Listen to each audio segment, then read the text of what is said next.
మద్యం షాపుల డ్రాకు అడ్డంకులు తొలగాయి. మద్యం షాపుల డ్రాకు అనుమతిచ్చింది హైకోర్టు. దీంతో 27న మద్యం షాపుల డ్రాకు ఎక్సైజ్ శాఖ ఏర్పాట్లు చేస్తోంది.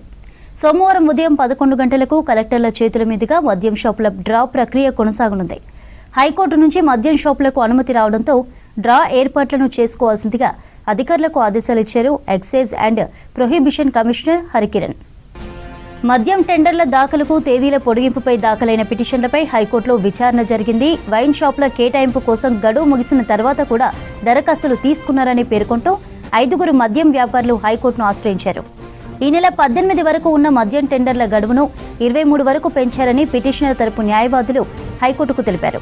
23వ తేదీకి పెంచడం వల్ల 5,000కు పైగా దరఖాస్తులు అదనంగా వచ్చాయని వివరించారు. ఇది తెలంగాణ ప్రొహిబిషన్ ఎక్సైజ్ యాక్ట్ నిబంధనలకు విరుద్ధమని పేర్కొన్నారు. ఆర్టికల్ 12(5) ప్రకారం గడువు పెంచడానికి అవకాశం లేదని పిటిషనర్ తరపు న్యాయవాది వివరించారు.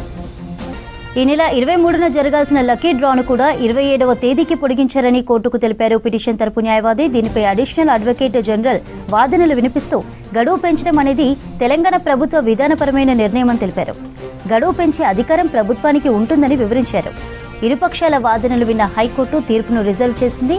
ఎల్లుండి లక్కీ డ్రా నిర్వహించవచ్చని, మద్యం దుకాణాల కేటాయింపు తుది తీర్పు లోబడే ఉండాలని సూచించింది. తెలంగాణలోని 2,620 మద్యం షాపులకు 95,137 దరఖాస్తులు వచ్చాయి.